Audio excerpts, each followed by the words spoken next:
ایسا اہل دل ہو۔ اذا قلم نبیلہ عزیز۔ قسط نمبر 4۔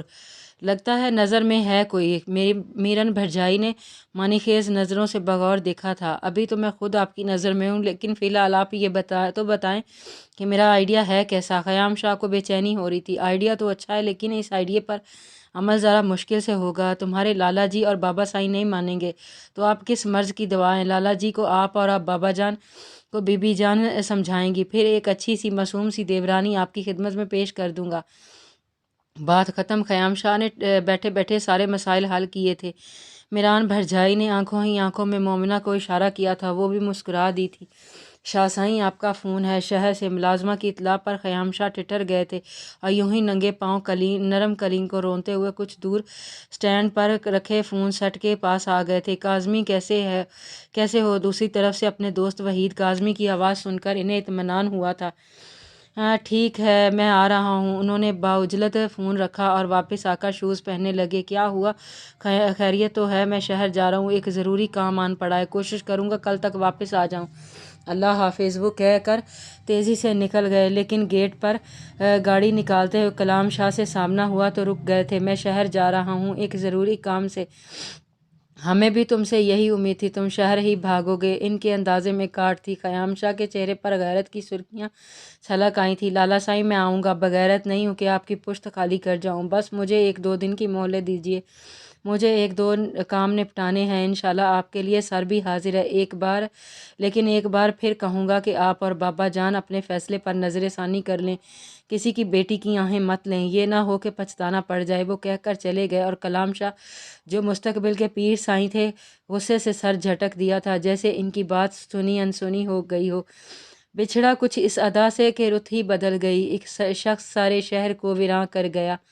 خیام شاہ کا قتل حویلی میں قہر مچا گیا تھا۔ جہاں پورا علاقے میں دکھ اور افسوس کی چادر تنی تھی، وہیں سردار صابر شاہ اور کلام شاہ سکتے کی لپیٹ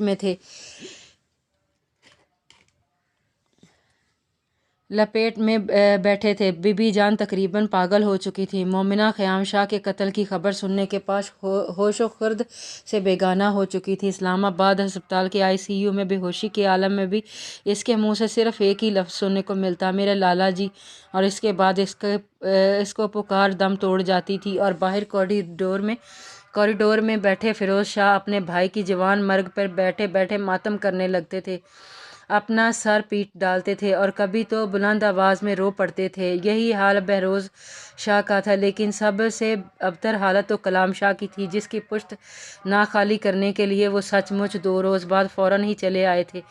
جب مخالف پارٹی کے ساتھ دوبارہ جرگہ بیٹھا تو خیام شاہ کے پہلو کھڑے تھے۔ بے شک وہ تمام باتوں تمام فیصلوں میں خاموش ہی رہے تھے، لیکن جب دشمن اچانک حملہ آور ہوا تو پھر پیچھے نہیں ہٹے تھے۔ لالا سائیں کلام شاہ کو دھکا شمشاد خان کے بیٹے کی گولی سے بچاتے بچاتے خود اس کی گولی کا نشانہ بن گئے تھے، اور پھر دیکھتے ہی دیکھتے 8 گولیوں نے خیام شاہ کے وجود کو چھنی کر کے رکھ دیا۔ خون کی ایک نہر تھی جو کلام شاہ کے قدموں کو چھوتی ہوئی دور تک پھیل گئی تھی۔ ان کے آدمی مقابلے کے لیے ڈٹ چکے تھے، لیکن کلام شاہ پھٹی پھٹی آنکھوں سے خیام شاہ کو کھڑے قد سے گرتے دیکھتے پتھرا گئے تھے۔ خیام شاہ نے درد کے احساس سے لرزتے ہاتھ کو اٹھا کر جیسے کلام شاہ کو بلانے کی کوشش کی تھی، جیسے کچھ کہنا چاہا ہو، لیکن موت اس طرح جسم میں سما گئی تھی کہ سارے الفاظ دل میں ہی دم توڑ گئے تھے۔ زبان تک آنے کا سفر بہت طویل تھا۔ کلام شاہ نے جیسے ہی ان کا سارا اٹھا کر اپنی گود میں رکھا تو منہ سے درد کی ایک کراہ نکلی اور بلند آواز سے روئے تھے، اور سردار صابر شاہ تو رو بھی نہیں سکتے تھے، کیونکہ اپنے بیٹے کی موت کے ذمہ دار وہ خود تھے۔ اگر سنبھلنا ہی تھا تو اس کی زندگی میں سنبھل جاتے، اس کی جان تو بچ جاتی۔ میران بی بی کا لہجہ بھرا ہوا تھا، وہ شوہر کے شکستہ انداز سے دیکھ چکی تھی۔ بس میران بی بی، بس، ہمیں بھی موت مارنا تھا، ہم مر گئے، قتل اس کا ہوا تو زندہ ہم بھی نہیں ہیں، اپنا کلیجہ دفن کر آئے ہیں۔ بیٹا جتنا اس سے چڑھتے تھے اتنا ہی پیار بھی کرتے تھے، آپ کے پیار نے تو اس کی جان لے لی۔ کیسا پیار! میران بی بی کے آنسو تواتر سے بہہ رہے تھے۔ خیام شاہ کی موت کو 5 ماہ ہو گئے تھے، یوں لگتا تھا جیسے ابھی ابھی حویلی میں کسی کی موت ہوئی ہو۔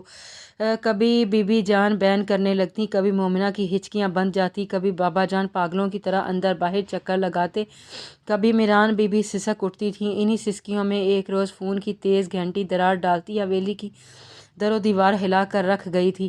بی بی جان کسی عورت کا فون ہے، ملازمہ کارڈلیس میران بی بی کو تھما گئی تھی اور انہیں آنسو کو پونچھ کر سلام کیا تھا۔ مجھے میران بھرجائی سے بات کرنی ہے۔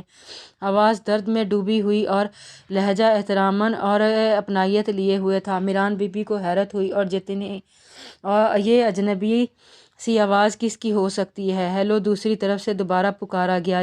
جی میں سن رہی ہوں، میران بھرجائی ہوں، لیکن آپ کون؟ وہ چونک کر متوجہ ہوئی تھی۔ میں خیام شاہ کی بیوی ہوں، اس وقت ہسپتال میں ہوں، پلیز مجھے آپ کی ضرورت ہے، میں اکیلی ہوں، میرا بچہ۔ بات کرتے کرتے دوسری طرف سے آواز رند گئی تھی۔ ادھر میران بی بی کا دماغ گھوم کر رہ گیا۔ خیام شاہ کی بیوی، ان کا دماغ جیسے اس جملے کو قبول ہی نہ کر رہا تھا۔ میران بھرجائی، اللہ کے لیے میرا یقین کیجیے، میری ڈیلیوری کو تھوڑی دیر ہی ہوئی ہے، میرے بیٹے کو تنہا مت کیجیے گا، یہ آپ کے خیام کا بیٹا ہے، وہ روتے روتے چلائی تھی۔ اور میران بی بی نے جیسے ہوش میں آتے ہی باعجلت ہسپتال کا نام پوچھا تو فون بند ہو گیا اور وہ بھاگتے ہوئے اپنے کمرے کی طرف لپکیں۔ شاہ جی اٹھیں، آپ کے لیے خبر ہے۔ انہوں نے اندھیرا کر کے لیٹے کلام شاہ کو ہلا کر رکھ دیا تھا۔ میران بی بی، ہمیں بھی کوئی خبر نہ سناؤ، چلی جاؤ، بند کرو یہ روشنی۔ وہ انجانے کس کرب سے گزر رہے تھے کہ میران بی بی کی تیز آواز پر بہرے ہو گئے، بتھرا گئے تھے۔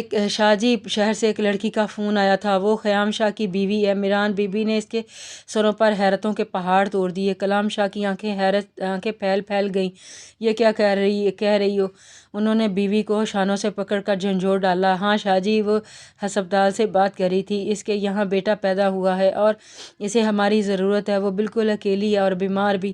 میران بی بی اس دیکھی لڑکی کے لیے بے قرار ہوئی جا رہی تھی۔ یہ ہو سکتا ہے شاہ جی، اس نے یقیناً ہم کو بتائے بغیر شادی کی ہوگی اور ہم سب سے ڈرتے ہوئے بتایا نہیں ہوگا۔ میران بی بی نے جیسے آج بھی خیام شاہ کے دل کی بات پکڑ لی تھی۔ یہ بات کلام شاہ کے دل کو لگی تھی۔ تیزی سے جوتے پہنتے ہوئے باہر نکل گئے، بابا جان اور بی بی جان کو آگاہ کیا۔ وہ بھی بے قرار ہو گئے تھے۔ بقول میران بی بی کے وہ لڑکی ہسپتال میں تھی اور ڈیلیوری سے فارغ ہوئی تھی، اسی لیے اس کو کسی عورت کی ضرورت تھی جس کے پیش نظر انہوں نے میران بی بی کو ساتھ چلنے کا کہا، اور بی بی جان از خود تیار ہو گئی تھیں۔ یوں تھوڑی دیر بعد 3 گاڑیوں پر مشتمل یہ قافلہ شہر کے لیے روانہ ہو چکا تھا۔ آج خیام کی موت کے 5 ماہ بعد ان کے جسموں میں زندگی دیکھنے کو ملی تھی۔ ہر کوئی اپنی جگہ پر متجس اور بے تاب سا تھا اور مومنہ حویلی میں اکیلی چکراتی پھر رہی تھی۔ اس نے بھی جانا تھا مگر بہروز شاہ منع کر گئے تھے اور خود کافی کمزور تھی۔ 3-4 ماہ بستر پر گزرے تھے اور آج زندگی کا محور میران بی بی کی دی گئی خبر بن گئی تھی۔ البتہ چھوٹی بھرجائی ندرت کا کوئی جوش و خروش دیکھنے میں نہیں آیا تھا، الٹا وہ طنزیہ نظر سب پر ڈال کر کمرے میں چلی گئی تھی۔ اب پتہ نہیں اپنے پچھتاوے مٹانے کے لیے کس پر فدا ہوں گے بیچارے۔ ان کی بڑبڑاہٹ کوئی سن لیتا تو یقیناً فساد پھیل جاتا، لیکن اس وقت فائدہ یہ تھا کہ اس کے پاس کوئی نہیں تھا۔ انہوں نے بیڈ پر سوئے ارغمان کو اٹھا کر کاٹ میں لٹا دیا تھا اور خود سکون سے آرام کی غرض سے لیٹ گئی تھی۔ حویلی میں مکمل سناٹا تھا۔ واپسی پر سب کے قدم تھکے سے تھے، لیکن یہ تھکن اتنی بوجھل کرنے والی نہیں تھی کہ وہ بالکل تھک ہار کر بیٹھ جاتے۔ وہ آج 5ویں دن واپس آئے تھے۔ خیام شاہ کی بیوی کی آخری رسومات ادا کرنے میں نے کچھ وقت تو لگنا تھا، لیکن اس کے بعد ان کی توجہ کا مرکز خیام شاہ کا بیٹا مختوم شاہ تھا۔ بقول اس کی ماں کے یہ نام خیام نے ہی سوچ رکھا تھا۔ مختوم شاہ کو اپنی آغوش میں سمیٹے جب کلام شاہ حویلی میں داخل ہوئے تو کلیجہ جیسے کٹ گیا اور بری طرح رو پڑے تھے۔ اس بیٹے کے لیے اس نے پتہ نہیں کیا کیا سوچ رکھا ہوگا، پتہ نہیں اس کے استقبال کے لیے کیا کیا جشن منانے کے ارادے ہوں گے۔ خیام شاہ، مجھے بتاؤ تمہارے دل میں کیا تھا؟ خیام شاہ، تم اپنے بیٹے کا کس طرح استقبال کرنا چاہتے تھے؟ آج بتاؤ خیام شاہ، میں کون سا جشن مناؤں؟ وہ نرم کمبل میں لپٹے بچے کو باہوں میں اٹھا کر روتے روتے چیخ اٹھے تھے۔ حویلی میں موجود تمام ملازم جمع ہو گئے تھے۔ وہ کبھی اس بچے کو والہانہ پیار کرنے لگتے، کبھی تڑپ تڑپ کر رو دیتے تھے اور ان کی اس حالت پر ہر آنکھ اشکبار ہو جاتی تھی۔ اور پھر مختوم شاہ کی پیدائش کے 7ویں دن حویلی میں ہی نہیں پورے خاندان قبیلے میں عقیقے کا شاندار جشن ہوا تھا۔ انہوں نے کئی شہروں سے اپنے مہمان بلوائے تھے اور سب کو بتایا تھا کہ مختوم شاہ خیام شاہ کا بیٹا ہے، اس نے شہر میں شادی کی ہوئی تھی۔ حویلی والوں کو بھی بتا رکھا تھا، بس قبیلے کی رسم و رواج کی وجہ سے بتا نہیں پائے تھے، لیکن اب یہ خبر اور حالات ایسے تھے کہ وہ چھپا نہیں سکتے تھے اور اب انہیں قبیلے کی رسم و رواج کی خاطر اپنے جگر گوشے کو نظر انداز تو نہیں کرنا تھا۔ پھر سب کے سامنے خیام شاہ کی دستار اس کے بیٹے کے سر سجا دی گئی۔ کہتے ہیں جب کوئی اپنا عزیز بہت پیارا بچھڑ جائے تو انسان اپنے جینے کے جواز، اپنے زندہ رہنے کے بے معنی سے ہی صحیح لیکن بہانے ڈھونڈنے لگتا ہے تاکہ کبھی وہ بچھڑنے والا ملے تو ان سے جینے کا جواز، ان کی زندگی کا استفارہ نہ مانگے، اور مانگے تو وہ جھٹ سے بتائیں کہ تیری یادیں تھیں، کچھ نشانیاں تھیں، کچھ وعدے تھے، کچھ ذمہ داریاں تھیں جن کو نبھانے کے لیے جینا پڑا، مجبوری تھی، سمجھا کرو۔ جس طرح تمہیں بچھڑنے کی مجبوری تھی اس طرح ہمیں زندہ رہنے کی مجبوری تھی۔ مروت بھی کوئی چیز ہوتی ہے؟ مروت انسان ہمیشہ رشتوں سے نبھاتا ہے، اپنے گہرے اور عزیز رشتوں سے، اور رشتہ نبھانا آسان بھی نہیں ہوتا۔ پیر سائیں نے بھی یہی کچھ کرنا سیکھ لیا تھا۔ مختوم شاہ ان کی زندگی کا جواز بن گیا تھا، یادیں، نشانیاں، کچھ وعدے اور کچھ ذمہ داریاں خیام شاہ چھوڑ گیا تھا۔ جس طرح وہ بچھڑنے پر مجبور ہوا تھا اسی طرح وہ جینے پر مجبور ہو گئے تھے۔ ابھی تک اس مجبوری میں پوشیدہ مروت بھی نبھا رہے تھے، اپنے آس پاس بکھرے ڈھیروں رشتوں سے، اس حویلی کے در و دیوار سے، اس قبیلے اور اس کے مسائل سے، اپنے دل و دماغ کی شگستگی سے اور اپنی زندگی سے، کیونکہ خیام شاہ کی موت نے سردار صابر شاہ کو اندر سے توڑ پھوڑ کر رکھ دیا تھا، اور وہ اندر سے مردے کلکستے ہوئے ہو گئے تھے، اور تب تو وہ اور بھی ڈھہ گئے تھے جب انہیں پتہ چلا خیام اپنی پسند کی لڑکی سے شادی کے بعد اسے گھر نہ لا سکا۔ ان کے ڈر کی وجہ سے اپنی نہ جانے کتنی خواہشوں کو دل میں دبائے دنیا چھوڑ گیا، اور یہی اذیت ناک احساس ہوتے ہی ان کی زندگی کی ساتھ دلچسپی ختم ہوتی گئی۔ ٹھیک 1 سال بعد وہ بھی دار فانی سے کوچ کر گئے تھے۔ پھر سب کچھ کلام شاہ پیر سائیں کے کندھوں پر آن پڑا تھا، اور وہ مروتاً مجبوریاں، ذمہ داریاں، رشتے نبھاتے چلے گئے۔ کنٹینیو جاری ہے۔